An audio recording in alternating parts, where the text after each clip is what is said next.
Professor Açemoglu, thank you very much for giving us the time. Thanks you. It's a great pleasure to be here. And I'm very sorry you're not here, but hopefully next time. I hope so.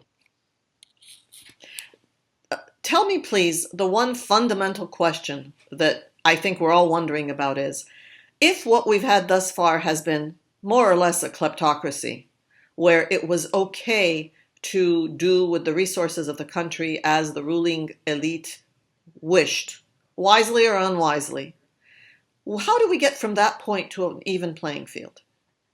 I think that's the great question of the day, and it's not just for Armenia, for many countries.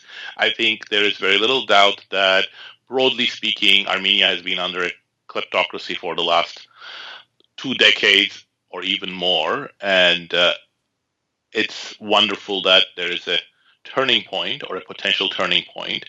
But unfortunately, there is no blueprint for any country to follow closely and make sure that they get out of kleptocracy.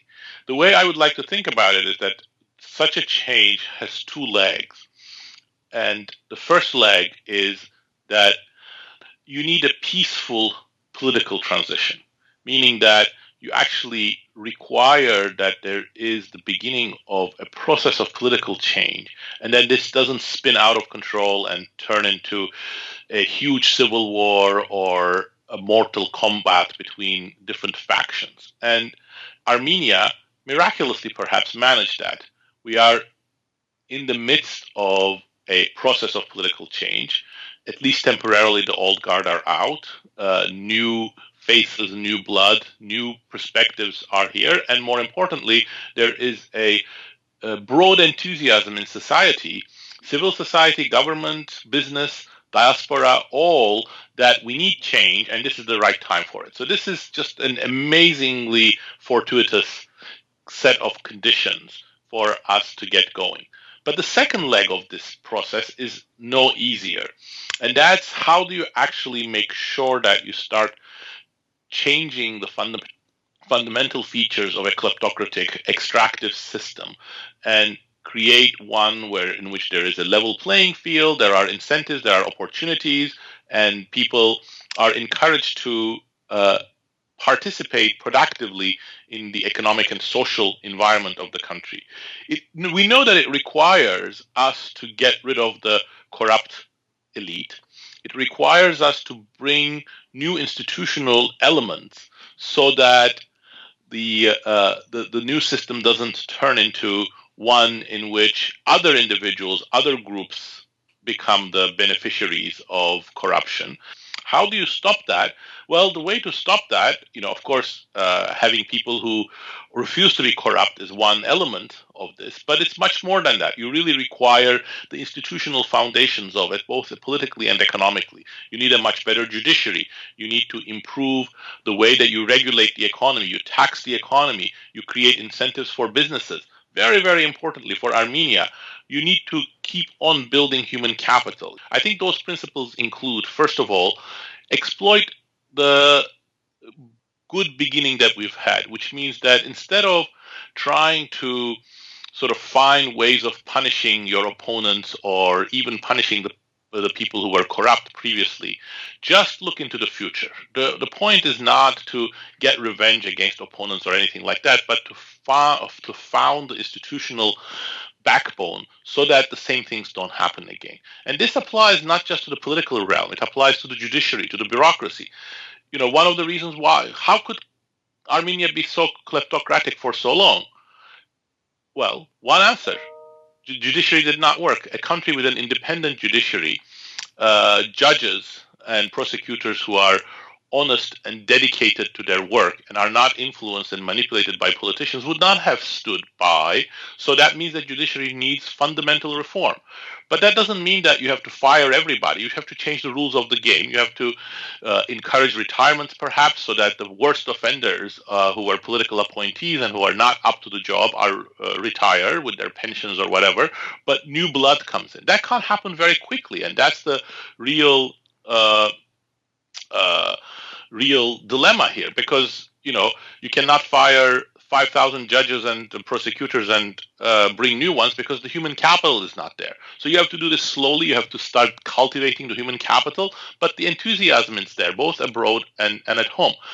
But that's just one of the dimensions. The other ones all have their own character, but what's common among them is that you have to, again, grab this opportunity and build the institutional foundations.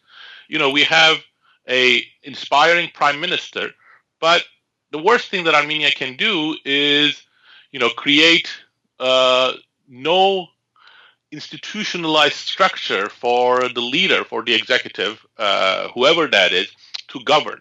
So the way to deal with change is not to say we have to do the change whatever the cost. We have the way to tackle this change is to create the institutional foundations, create political organizations, parties, civil society organizations that are going to get involved in politics. That's great because Armenian society is mobilized. Armenian society is excited. Armenian youth is excited. Those are just the right times to start creating these institutions. Thank you. The news is that you will be also on the record, off the record, advising the Armenian government. Is that true? Well, I would be very happy to do whatever I can because this is a historic opportunity for Armenia. It's really something that we've all wanted to see, and I cannot imagine a better beginning as the first chapter of a new era. But what I just answered in response to your question also says that what I can do is only advisory and limited because there is no blueprint. If this was like building a dam or a bridge, I could draw the blueprints and say, this is how you should do it. This is how you stress test the dam. You should use steel, not this. And that's it. That's the blueprint. Unfortunately, social change doesn't work that way. Unless you understand the real details of the conflicts within society, the personalities, the fault lines of where the institutions, regulation, corruption, vote buying, patronage, exploitation, media manipulation, all of these, how they work. Unless you understand them, and an outsider like me, whatever you do, you're just not going to be able to understand them very well. Unless you understand them, you cannot come up with the right compromises and the right strategies and tactics for dealing with the process of institutional change. I am happy to share what I know because this is an exciting time. This is the least I can do. But I think at the end of the day, who has to step up? The Armenian people, not the prime minister, not the MPs, not the bureaucrats, not the judges, certainly not me, and not the diaspora. It's the Armenian people, the youth, the people who have been silent and sidelined for so long. They are becoming involved in politics. They have to find a way of remaining engaged and turning this into a positive process of change. And I don't mean by that people should be, protesting every day, but they should be engaged. They should refuse the compromises and the mistakes that were made for the last 2.5, 3 decades, and continue to provide their support to whoever is undertaking meaningful reform and keep their vigilance so that a new corrupt kleptocratic group doesn't come in place. They should form through media, through non-governmental organizations, civil society, the right way of monitoring the process so that it's not the old guard, it's not incompetence, but positive change that's ongoing. Thank you. Thank you for your time and your thoughts, and I am sure we will be hearing from you again and frequently, and that's a good thing. Thank you, Safi. Thank you.